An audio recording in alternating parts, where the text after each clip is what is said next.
Pada video kali ini, saya akan membahas alur cerita film Jepang bertema samurai yang berjudul Azumi.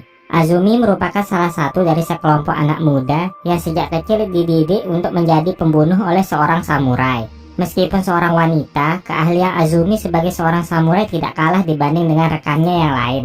Bahkan kemampuan Azumi sebagai seorang samurai bisa dikatakan melebihi semua rekannya. Suatu hari, sang guru akhirnya memberikan suatu tugas pada mereka untuk membunuh 3 orang penguasa klan Toyotomi yang pada saat itu bermaksud mengadakan perang.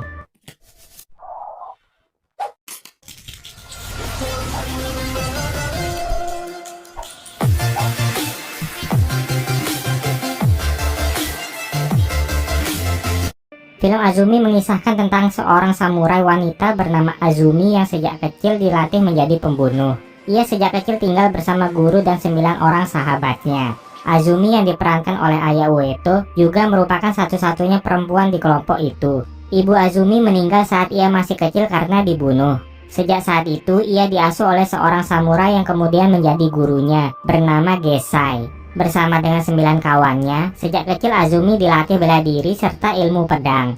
Hal tersebut dilakukan karena mereka semua memiliki misi untuk menghapuskan peperangan. Hingga pada suatu hari, Gesai akhirnya memberitahu pada mereka kalau ini saatnya mereka akan menjalankan misi. Mereka merasa senang karena pada akhirnya mereka dapat menjalankan misi yang bertujuan untuk menghapuskan perang. Namun ternyata tidak semudah yang mereka bayangkan.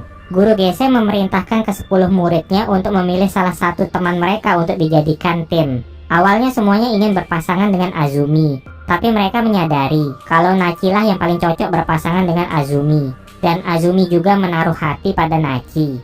Namun setelah itu, Gesai memberi ujian terakhir, yaitu memerintahkan mereka untuk membunuh rekan satu tim mereka masing-masing. Tujuan Gesai adalah ingin menjadikan muridnya sebagai pembunuh berdarah dingin yang memiliki pikiran baja dan tidak berperi kemanusiaan. Ke-10 samurai itu langsung terpaku begitu mendengar perintah gurunya. Karena tak ada pilihan lain, dengan berat hati mereka tetap menjalankan perintah. Satu persatu mereka membunuh sahabat mereka masing-masing. Azumi awalnya tidak ingin melawan Nachi, tapi Nachi mengatakan kalau salah satu di antara mereka akan melanjutkan misi, karena ini adalah takdir mereka. Dan Azumi akhirnya mengalahkan Nachi hanya dalam 1 kali serangan. Sebelum meninggal, Nachi memberikan jimatnya pada Azumi. Mereka mengubur ke-5 temannya dan membakar tempat tinggal mereka. Kini hanya tersisa 5 samurai terbaik yang masih hidup. Di tengah perjalanan, Hyuga masih merasa bersalah karena telah membunuh sahabatnya. Namun, Amagi berusaha memberinya pengertian agar Hyuga paham bahwa tak ada yang sia-sia dan misi harus tetap dijalankan demi perdamaian. Dalam perjalanan, Azumi dan rombongannya terhenti di sebuah desa yang telah hancur. Mereka melihat seorang wanita yang dibunuh dengan kejam oleh seorang bandit. Para bandit membantai seluruh penduduk desa dengan keji. Bahkan ada anak kecil yang sampai terpisah dengan ibunya karena ibunya tertangkap oleh bandit dengan cara diseret dengan menggunakan kuda. Namun Gesai melarang mereka untuk menolong para penduduk desa tersebut dengan alasan bahwa membunuh para bandit itu bukanlah termasuk dalam rencana misi mereka. Dan membunuh ratusan bandit tidak akan mengubah negeri ini. Akhirnya mereka pun hanya bisa terdiam melihat pembantaian di desa itu. Saat mencapai sebuah gerbang, tiba-tiba seorang ninja berusaha menyerang Azumi. Tapi dengan sigap mereka berlima mengantisipasi serangan tersebut.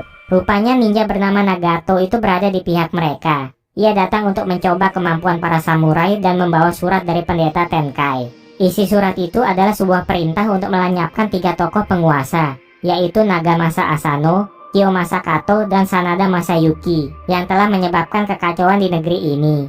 Ketiga tokoh ini adalah tokoh-tokoh nyata yang ada di dalam sejarah Jepang. Target pertama mereka adalah Nagamasa Asano. Azumi mencoba mendekatinya tanpa membawa senjata. Karena ia adalah seorang wanita, Nagamasa mengizinkannya mendekat. Azumi menunjukkan kemampuannya menangkap ikan tanpa alat pancing, dan hanya dengan melemparkan batu langsung membunuh banyak ikan di sungai.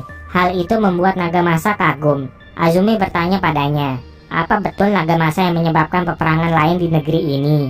Belum sempat menjawab, teman-temannya datang menyerang kelompok Nagamasa. Azumi menutup wajah Nagamasa dan merampas pedang dari pengawalnya untuk membunuh Nagamasa. Sebelum mati, Nagamasa mengatakan kalau ia merasa kasihan pada gadis yang begitu muda seperti Azumi harus menjadi pembunuh. Rombongan Kiyomasa Kato sedang melakukan perjalanan. Panglima Kanbe merasakan suatu firasat buruk yang akan datang mengancam. Tiba-tiba Azumi telah berada di tengah rombongan dan membunuh pengawal Kiyomasa. Kali ini target Azumi dan kawan-kawan adalah membunuh Kiyomasa Kato. Melihat itu, Kanbei tidak tinggal diam. Ia mengeluarkan senjata apinya dan membidik Azumi. Tapi Azumi yang lincah melompat untuk menghindar. Di tepi jurang, ia menendang tandu yang kemudian jatuh ke jurang. Tapi dari dalam tandu, seorang ninja keluar dan langsung menyerang Azumi. Ninja seperti monyet itu bernama Saru. Ia dan pasukan ninjanya yang muncul melakukan serangan pada Azumi. Sementara itu, Nagara dan kawan-kawan menghabisi pengawal Kiyomasa. Kiyomasa akhirnya keluar dari tandunya. Ia mengeluarkan pedangnya bersiap untuk melawan 3 orang pembunuh seorang diri. Kembali ke Azumi dan Amagi yang terkepung oleh pasukan ninja Saru dan Kanbei. Mereka mendengar suara elang sebagai tanda kalau temannya telah membunuh Kiyomasa Kato. Karena target mereka telah terbunuh, Azumi dan Amagi memutuskan untuk melarikan diri ke dalam hutan. Tapi pasukan ninja masih terus memburu mereka. Azumi membantai seluruh pasukan ninja yang menyerang dengan kecepatan tebasannya. Amagi berusaha bertahan dan harus terkena senjata paku beracun ninja Saru. Dari salah satu ninja, Azumi merasa iba saat melihat korbannya juga adalah seorang wanita. Kanbei menemukan tubuh Kiyomasa yang telah tewas terbaring mengenaskan. Di kediaman Kiyomasa Kato, ternyata Kiyomasa yang terbunuh adalah Kiyomasa palsu dengan wajah orang yang mirip dengan aslinya. Kanbei menyuruh Saru untuk menyiapkan penyerangan. Tapi rencana itu didengarkan oleh Nagato yang bersembunyi di bawah mereka. Saru mendatangi kelompok pembunuh bayaran bernama Sajiki Bersaudara. Ia meminta Sajiki Bersaudara untuk membunuh Azumi dan kawan-kawan. Di tengah perjalanan, Azumi dan kawan-kawan bertemu dengan para rombongan atraksi keliling. Di antara mereka ada yang menarik perhatian Hyuga, yaitu seorang gadis cantik bernama Yae. Azumi sangat kagum melihat keindahan jubah milik Yae, yang berasal dari negeri asing.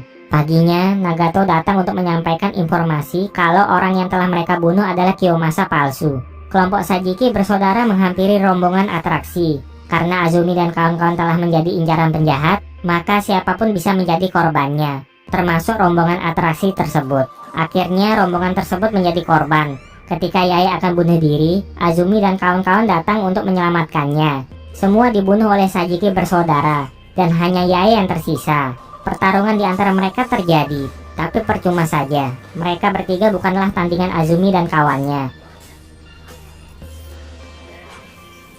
Di dalam penjara Nishikawa, Kanbei memerintahkan Saru untuk membebaskan seorang pembantai bernama Bijomaru Mogami. Di penginapan, Azumi kaget melihat kondisi Amagi yang tengah sekarat akibat terkena racun ninja. Gesei memerintahkan murid-muridnya pergi melanjutkan misi. Tapi Azumi dan Hyuga tidak ingin meninggalkan Amagi sendirian. Gesei pun pergi melanjutkan misi diikuti Uchiha dan Nagara. Tapi tiba-tiba Amagi memutuskan bunuh diri karena tidak ingin memberi beban pada teman-temannya. Mereka akhirnya menguburkan jasad Amagi. Yae berpisah dengan Azumi dan kemudian diantar pergi oleh Hyuga. Dari belakang Hyuga muncul Saru yang ditemani sang pembantai Bijomaru. Dan kali ini Hyuga harus menghadapinya sendirian. Bijomaru menunjukkan pedangnya yang tidak memiliki pelindung tangan. Dengan alasan karena Bijomaru tidak pernah bertahan. Dan ia selalu mengalahkan lawannya dengan satu teknik. Hyuga berusaha lebih dulu menyerang Bijomaru. Tapi lengannya malah terkena tebasan Bijomaru yang mencabut pedangnya dengan cepat tanpa terlihat oleh Hyuga. Di kuburan Amagi, tiba-tiba Azumi mendapat suatu firasat buruk. Hyuga tidak dapat menandingi kekuatan Bijomaru. Dan dari seberang, Yae menyaksikan Hyuga terkena tebasan Bijomaru. Sejak awal, Bijomaru hanya ingin bermain-main dan berniat membunuh Hyuga secara perlahan. Tapi Saru datang untuk mengakhiri hidup Hyuga. Ia muak dengan cara kotor Bijomaru saat menghadapi lawannya. Baru saja kehilangan Amagi, Azumi harus menguburkan Hyuga. Di kediaman Kanbei, Saru merasakan kehadiran penyusup. Dia langsung menyerang Nagato yang bersembunyi. Saru mengejar Nagato yang berusaha kabur. Nagato yang terdesak mencoba menghadapi Saru. Tapi Saru berhasil menusuk tubuh Nagato yang kemudian melompat untuk kabur. Nagato menghampiri guru Gesei untuk menyampaikan informasi bahwa Kiyomasa akan menaiki kapal menuju Gamu. Nagato memberikan bahan peledak pada Nagara untuk digunakan pada penyerangan. Dengan terluka parah, Nagato mengatakan kalau ia mengandalkan mereka untuk menyelesaikan misi. Di tepi sungai, Yae berkata bahwa ia tak suka peperangan. Maka ia menyuruh Azumi untuk meninggalkan identitasnya sebagai pembunuh dan merubah penampilannya menjadi wanita sejati. Setelah didandani oleh Yae, Azumi berubah menjadi sosok gadis feminim yang cantik. Menurut Yae, Azumi tidak cocok membawa pedang, dan Yae tidak ingin lagi melihat Azumi menjadi pembunuh. Di tempat lain, guru Gesei bersama Uchiha dan Nagara mencoba menyusup ke tempat persembunyian Kiyomasa Kato. Tapi tiba-tiba Gesei tertembak, dan mereka bertiga dikepung oleh gabungan bandit dan prajurit Kiyomasa yang jumlahnya ratusan. Mau tidak mau, mereka harus menghadapi para prajurit itu. Guru Gesai menerobos kediaman Kiyomasa. Ia menghabisi para pengawal yang menghadangnya. Saat bertemu Kiyomasa, Gesai harus menghadapi pengawalnya Kanbei.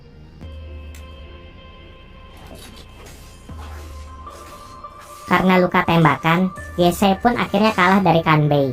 Tapi Kanbei tidak membunuhnya, karena ia ingin menjadikan Gesai sebagai umpan untuk memancing pembunuh yang tersisa, yaitu Azumi. Sedangkan di hadapan Uchiha, para prajurit menyeret guru Gesai ke hadapan Uchiha. Sang guru menyuruh Uchiha untuk segera melarikan diri, dan tidak mengkhawatirkannya. Tapi Uchiha memilih untuk meneruskan pertarungan, dan akhirnya ia harus tewas tertusuk tombak prajurit Kiyomasa. Di tepi sungai saat Azumi dan Yae sedang tertidur pulas, datang segerombolan penjahat yang menghampiri mereka. Gerombolan penjahat itu bersikap tidak senonoh kepada mereka. Bahkan Yae hendak diperkosa dan Azumi juga mendapat perlakuan yang sama. Saat itu Azumi tak bisa melawan karena pedangnya tak berada di dekatnya. Namun karena melihat Yae dalam keadaan terdesak, maka Azumi merampas pedang penjahat yang sedang menyekapnya dan seketika membunuh penjahat itu.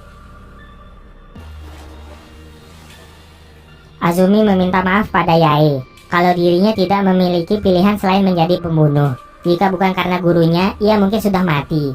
Karena itu Azumi memilih untuk menyelesaikan misi demi sang guru. Azumi memberikan jimat peninggalan Nagi pada Yae untuk melindunginya, dan Yae pun memberikan jubahnya pada Azumi. Yae mengatakan kalau ia akan selalu menunggu Azumi di kota kelahirannya. Lalu Azumi pun melanjutkan perjalanan. Tujuan Azumi yaitu menyelamatkan guru dan kawan-kawannya. Kemudian membunuh Kiyomasa Kato. Dengan menggunakan meriam, dia menghancurkan gerbang musuh.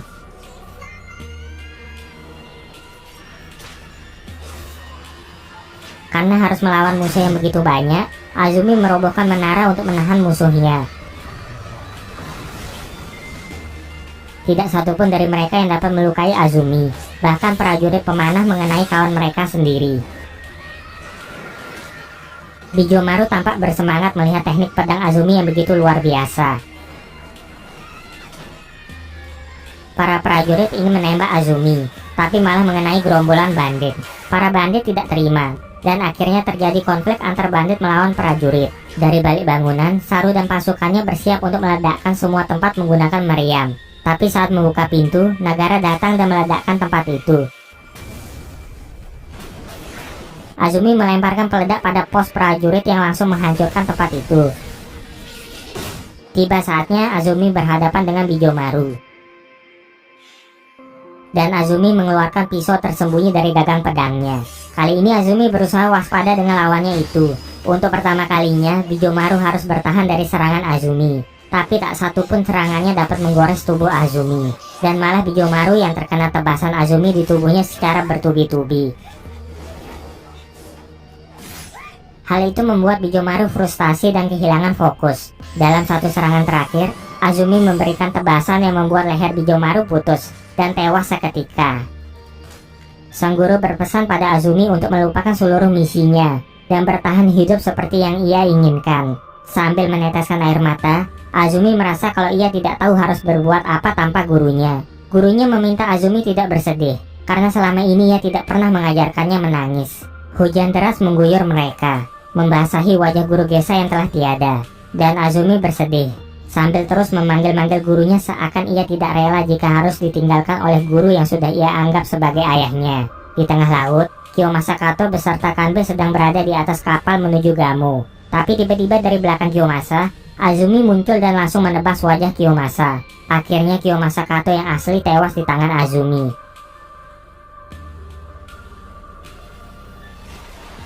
Dari balik puing-puing bangunan, seseorang bangkit yang ternyata adalah Nagara. Azumi pun bertemu dengan Nagara yang ternyata masih hidup. Sekarang mereka hanya tinggal berdua, dan target mereka selanjutnya adalah melenyapkan Masayuki Sanada, yang akan menjadi misi terakhirnya. Film pun berakhir, dan akan bersambung ke Azumi Part 2 Dead or Love.